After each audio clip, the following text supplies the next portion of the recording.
አመራሩን በተመሳሳይ መንገድ ይሄዳል። እንዲያውም ከዚያ በኋላ በሁለት ቢላ የሚበላ አመራር የተበራከተበት ክልል ነው በሚልም ነው ብዙ የሚነገርለትና ይሄኛውን ኮንፈረንስ አመራሮቻችሁን ከቀደመው ኮንፈረንሶች በተለየ መንገድ በደረሳችሁባቸው መደምደሚያዎች ላይ የላቀ ውጤት ማስመዝገብ የሚችል ቁመና ላይ ሆነው ተመልሰዋል፣ በደንብ መግባባት ተደርሷል ወይ ለማለት ነው።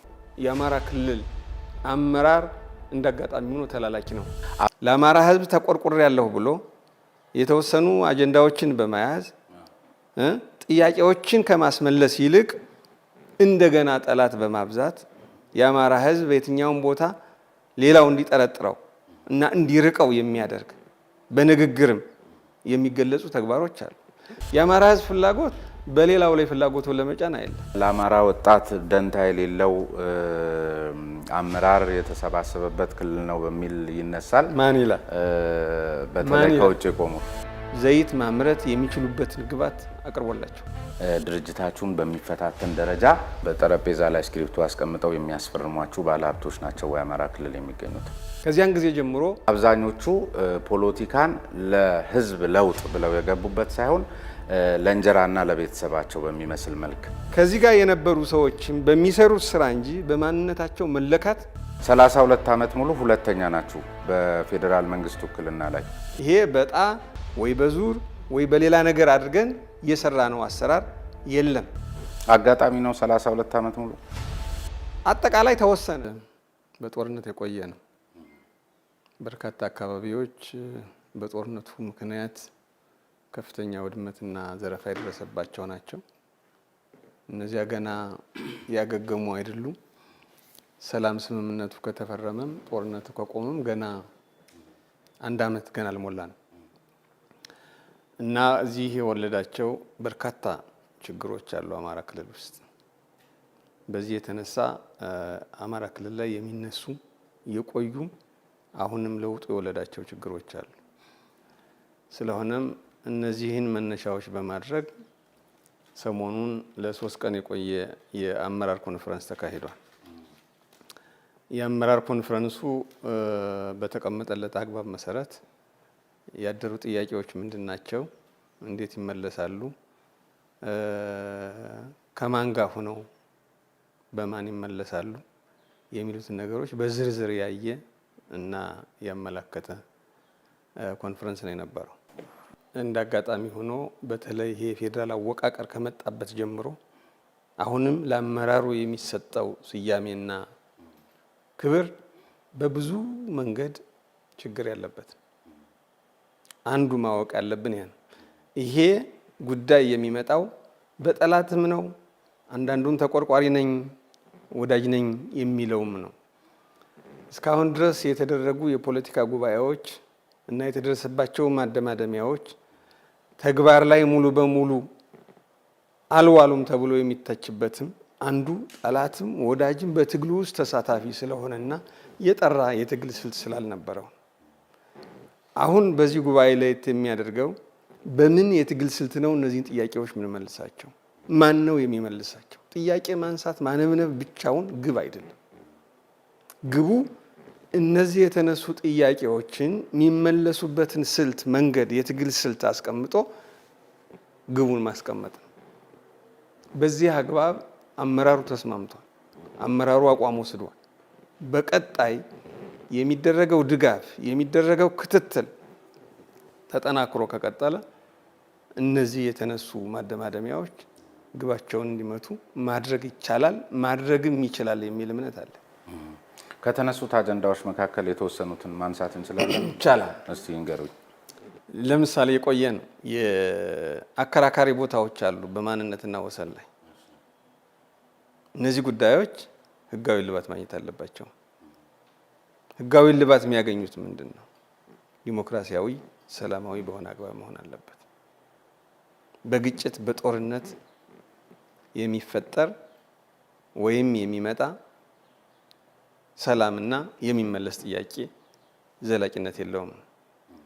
ይሄ አንዱ የሚያግባባን መንገድ ነው። ዲሞክራሲያዊ፣ ሰላማዊ፣ ህጋዊ መሆን አለበት። በዚህ አግባብ እንዲፈቱ አመራሩ አንድ ሆኖ የትግል መስመሩን አስተካክሎ መስራት አለበት የሚለው የኛ ማደማደሚያና ዋና አቋም ሆኖ የሚወጣ ነው። ለምሳሌ አንዱ ይሄን፣ ሁለተኛው ህገ መንግስት ነው። የህገ መንግስት ጥያቄ የአማራ ክልል ጥያቄ ብቻ አይደለም። ህገ መንግስት የሀገሪቱ የበላይ መተዳደሪያ ህግ ነው። ይህን ህግ እንደ መጽሐፍ ቅዱስ እኛ እናየው። መሻሻል ያለባቸው ጉዳዮች በህዝብ ይሁንታ ዛሬም ነገም ወደፊትም እየተሻሻሉ መቀጠል አለባቸው። ነገር ግን አሁን አመራሩ የተስማማው ይህን ስናሻሽል ግን የአማራ ክልል ጉዳይም የሌሎች ኢትዮጵያውያን ጉዳይ በጋራ ተነጋግረንና ተግባብተን የጋራ አድርገን መሻሻል አለበት። ይህን ልናሻሽለው የምንችለው ከመላ ኢትዮጵያውያን ጋር በመተባበር ነው በሚል አቋም የተወሰደበት። ስለዚህ በብቻ በተናጠል ይሄ ይሻሻላል፣ ይሄ የግድ መሆን አለበት ሳይሆን ከመላ ኢትዮጵያውያን ጋር አሁንም ዲሞክራሲያዊ በሆነ ሰላማዊ በሆነ በህግ አግባብ ሰርተን ማሻሻል እንችላለን የሚል እምነት ነው እና አቋም የወሰደው ማለት ነው። ብዙዎቹ ጥያቄዎቻችን ህገ መንግስቱ ሳይሸራረፍ በስራ ላይ ቢውል ኖሮ መልስ ያገኛሉ የሚል ድምዳሜን የያዘ አካል አለ። በተቃራኒው ደግሞ መሻሻል አለባቸው ብለው የሚያምኑ አሉ። የመጀመሪያው ባለው ህገ መንግስት ችግሮቻችን ይፈታሉ ብሎ የሚያምነውና እኔም በተመሳሳይ የኔ መድረክ ላይ ነፃ ሀሳብ ላይ ጠይቄያቸው ከነገሩኝ ጥቂቶቹን ምሳሌዎች ነግሬዎት እንደው እንዲያብራሩት ስለፈለኩኝ ነው። ለምሳሌ እስካሁን እኔ ጋር ከቀረቡት ሰዎች ህገ መንግስቱን በተመለከተ አንድ የሚያነሱት ነጥብ እኛ የኢትዮጵያ ብሔሮች ብሔረሰቦችና ህዝቦች ብሎ መጀመሩን የሚመለከት አንድ ጉዳይ ይነሳልና ስለ አማራ ብሔር እያወራን ህገ መንግስቱ ስለ ዜግነት መብት አይገደውም፣ ስለዚህ መሻሻል አለበት ማለት አንዱ ግራ የሚያጋባ ነገር ነው። ጎላ ካለ ውስጥ ነው የምነግሮት። ሁለተኛው ነገር ደግሞ በህዝቦች መካከል የተዛባ ግንኙነት ነበር ተብሎ በህገ መንግስቱ የተሰጠውን ጉዳይ የሚመለከት ነውና ይህን የተዛባ የሚባለውን ግንኙነት አስቀድሞ ነገር በራሳችን ጊዜ ለአማራ ሰጠነው ወይም የዛ ትርክት ተቀባይ ሆን እንጂ ያልተዛባ ግንኙነት እዚህ ሀገር ላይ ኖሮ አያውቅም። እንደውም የሚበዙት የህገ መንግስቱ አንቀጾች የአማራ ህዝብ አሁን የሚታገልላቸው ጉዳዮችና መስዋዕትነት የከፈለባቸው ጉዳዮች ናቸው። የሰብአዊ መብት ጉዳይ፣ የእኩልነት ጉዳይ ወዘተርፈ በህገ መንግስቱ ላይ በግልጽ የሰፈሩ ነጥቦች ስለሆኑ እነዚህ ነጥቦች በተጠቀሰው ልክ ስራ ላይ ቢውሉ እንደውም የተሻለ የአማራ ክልል ህዝብ ወይም የአማራ ብሔር መልስ ሊያገኝ የሚችልበት እድል ሰፊ ነው። እንደው ባለፈ ባገደመ ስለምንጮህ እንጂ የሚል አቋምም ያላቸው አሉ። እንደናንተ ደግሞ መሻሻል አለባቸው የሚሉ አሉ። የትኛው ነው ልክ? በእርግጥ በትክክል በስራ ላይ ቢውሉ የህገ መንግስት የአማራ ህዝብ ጥያቄ ሊመለስ አይችልም? ምንድነው መሰለ፣ ሁሌም አንድ ነገር ባለበት የሚቀጥልበት ሁኔታና አግባብ የለም። አንደኛው ያ ነው። ስለሆነም ይሄ ህገ መንግስት መሻሻል ከሚገባው አንዱ ነው። የሚሻሻሉት በዝርዝር ስንሄድ በርካታ ጉዳዮች ይኖራሉ። አሁን ከጠቀስካቸው ጀምሮ አሁን ብልጽግና እንደ ገዢ ፓርቲ የብሔርንና የሀገርን መሰረታዊ ሀሳቦች አቀራርቦና አስታርቆ ለመሄድ አልሞ የሚሰራ ፓርቲ ነው። ስለዚህ በሀገር እና በብሔር መካከል ሚዛኑን የጠበቀ ህብረ ብሔራዊ የሆነ ወንድማማችነትና እህትማማችነትን የሚያጠናክር ፓርቲ ነው። የኛ መንፈስ ይሄ ፓርቲ መንፈስ ነው። ይሄ መንፈስ ተቀባይነት አግኝቶ በህገ መንግስቱ ቢጸድቅ የሁሉንም የህብረተሰብ ክፍሎች ያ አይነት ህገ መንግስት እንደሚወክላቸው አድርጎ መውሰድ ይቻላል፣ ማሻሻል ይቻላል። የተዛባ ትርክት በሚባለው መቼውንም ቢሆን ሰው ሲኖር ግንኙነቱ ሊሻክር ይችላል፣ ሰላማዊ ሊሆን ይችላል። ይሄ በግለሰብም በማህበረሰብም ደረጃ አብሮ የሚታይ ነው። ነገር ግን የተዛባ ትርክት በአማራ ማህበረሰብ ላይ አልተፈጠረም የሚል መደምደሚያ መያዝ ያስቸግራል። ምክንያቱም ባለፉት 30 እና 40 ዓመታት ገዢዎች ከአማራ ማህበረሰብ የወጡ ናቸው በሚል አማራን እንደ አማራ ተፈርጆ ይሄ ምናልባት በትርጉም ላይ የተዛባ ትርጉም ሊሆን ይችላል። አልነ የሚሉ ሰዎች እኛ ያልነኮ ንጉሶችን ነው እኛ ያልነኮ ገዢ መደቦችን ነው ሊሉ ይችላል። ዙሮ ዙሮ ገዢ መደብ የሚባለው ንጉስ የሚባለው ከላይ ተንሳፎ የተለየ የማህበረሰቡ አካል ነው። ስለዚህ ማህበረሰቡም አብሮ በዚያ ስም ያማራ ስለሚባል አማራው ይፈረጃል ማለት ነው። ጨቋኝ ይባላል ማለት ነው። በዝባዥ ይባላል ማለት ነው። ከዛሬ የተወሰነ ለውጥ በፊት የነበረው አስተዳደርና አገዛዝ የአማራን ህዝብ ለብቻ እንዲጠቀምና ሌላውን እንዲጨቁን ያደረገ ነው የሚል መልእክት ያስተላልፋል። ይሄ አሁን ያለው ትውልድ በራሱ ዋጋ እንዲከፍል ያደርገዋል።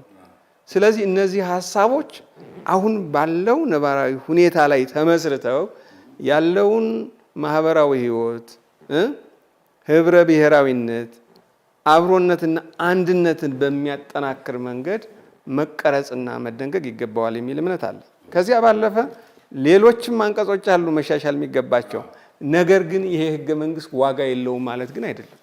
በርካታ ጉዳዮች አንተ እንደጠቀሳቸው የዲሞክራሲያዊ መብት፣ የሰብአዊ መብት፣ የሴቶች መብት፣ ሌሎች ጉዳዮች ሁሉ በጣም ጠቃሚና እንዳለ የሚያዙ ናቸው ብዬ አምናለሁ። የህዝብ ግንኙነት ቀውስ ውስጥ የከተቷቸው ንግግሮችና ጽሁፎች በዚህ 5 ዓመታት ውስጥ ጎልተው ታይተዋል በሚልም ይሄን አይነት አሁን አካሄዳችሁን የተሻለ መፍትሄ እንዳያገኝ ካደረጉ ምክንያቶች ውስጥ አንዱ ነው ተብሎ ይነሳልና ምንድነው አስተያየቱት? ምንድነው መሰለ በፖለቲካ ሂደት ውስጥ የተለያዩ ፍላጎቶች፣ ሀሳቦች ይንጸባረቃሉ። እነዚያ ሀሳብና ፍላጎቶች ትክክልና የሚወክሉትን ህዝብ ወይም ማህበረሰብ የሚወክሉ ናቸው ማለት ግን አይደለም። አንዱ ግልጽ መሆን ያለበት እንደዚያ ነው። በአማራ ፖለቲካ ውስጥ ተዋናይ መሆን የሚፈልገው በርካታ ነው፣ ግልጽ መሆን ያለበት። በተመሳሳይም አማራም ሳይሆኑ የአማራ ህዝብ ከሌላው ጋር ቅራኔ እንዲገባ በሚያስመስል መንገድ በደንብ በተደራጀ ሴራ ላይ በተመሰረተ የሚሰራጭ የሚተነተን መረጃ አለ። ይሄን እኛ ኢትዮጵያውያን እኛም የአማራ ክልል ህዝብ በደንብ ማወቅ አለብን። እነዚያ አሳሰቦች የአማራን ህዝብ የሚወክሉ አሳሰቦች አይደሉም። እነዚያ አሳሰቦች ለአማራ ህዝብ አይጠቅሙም፣ ጎጂ ናቸው። ለዚህም እኛ አምርረን እንታገላቸዋለን። የአማራ ህዝብ ከሌላው ኢትዮጵያን ወንድሞቹና እህቶቹ ጋር በእኩልነት በነፃነት አብሮ መኖር ነው የሚፈልገው። ይሄን አይነት አስተሳሰብ እንዲገነባ የጋራ እንዲሆን ነው እንጂ በአንዳንድ ጉዳዮች ላይ አጠቃላይ ህዝብን በመፈረጅ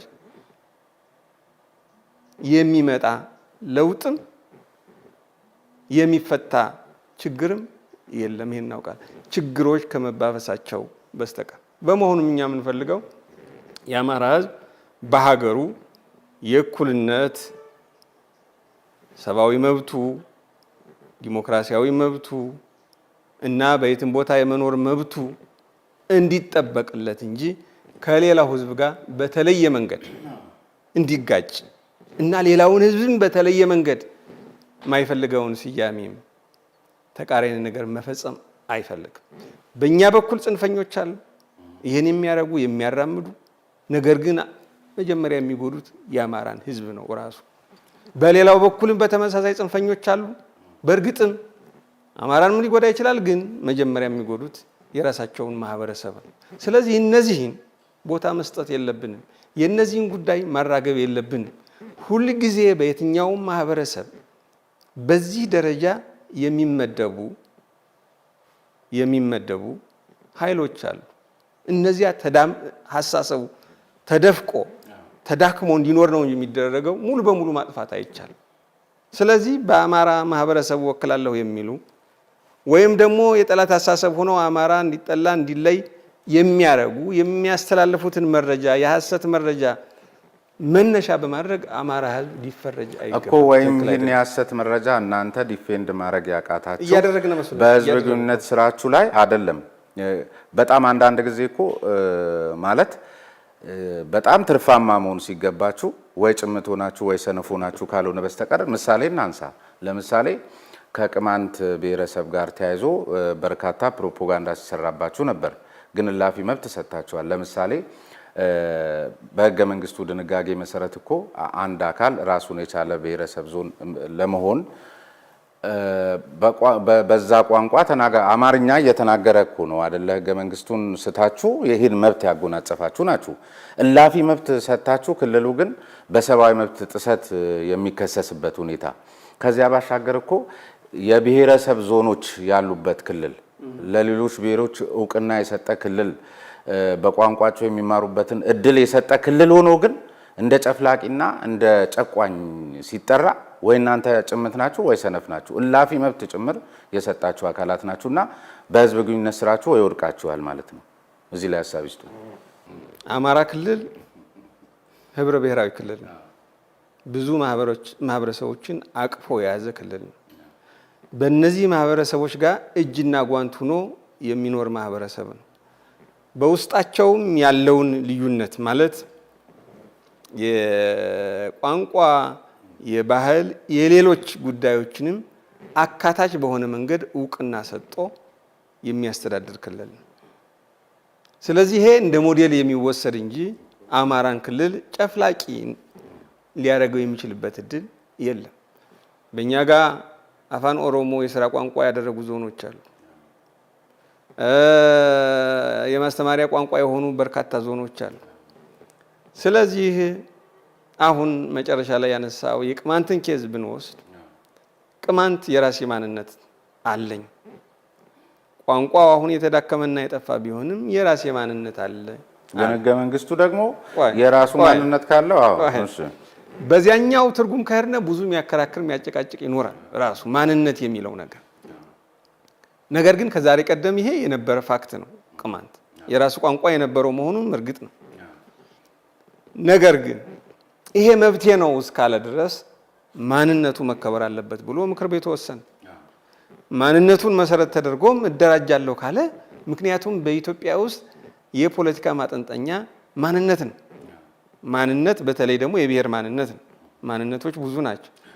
የብሔር ማንነት በሆነበት አውድ እነሱም የኛ የተለየ አስተዳደር ያስፈልገናል ቢሉ አሁን ባለው የፖለቲካ አውድ መሰረት ትክክል ናቸው፣ ጥፋት የላቸው። በዚህ መሰረት መነሻ ተደርጎ ተወሰደ። ይሄን በልኩ በዝርዝር ለሌላው ማህበረሰብ ማስረዳት ነበረባቸው የሚለው ሊወሰድ የሚገባ ነገር ነው ብዬ አስባለሁ። እኛ አንተ እንዳነሳኸው ብዙውን ጊዜ ትኩረት ለማድረግ የፈለግነው በዚህ ረገድ ስራ ላይ ማተኮር፣ የማህበረሰቡን አንድነት የመጠበቅ ላይ ነበር። አሁን መረጃ የመስጠት የማሰራጨት ተግባር ላይ ብዙ ስራ ሰርተናል ማለት አንችልም። በቀጣይ ግን በሰፊው የምንሄድበት ይሆናል።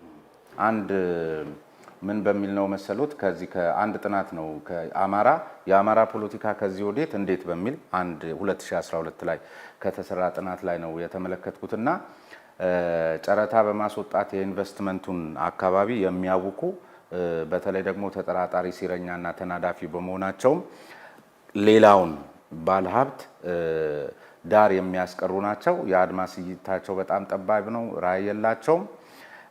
ከዚያ ግን ሰራን ካሉም ሌላ ተጨማሪ ጥቅም የሚያስገኝ ርካሽ የህዝብ ግንኙነት ስራ ነው እየሰሩ የሚገኙት የሚል የሚነሳል። ባለሀብቶቹን በእርግጥ ድርጅታችሁን በሚፈታተን ደረጃ በጠረጴዛ ላይ ስክሪፕቱ አስቀምጠው የሚያስፈርሟችሁ ባለሀብቶች ናቸው ወይ አማራ ክልል የሚገኙት?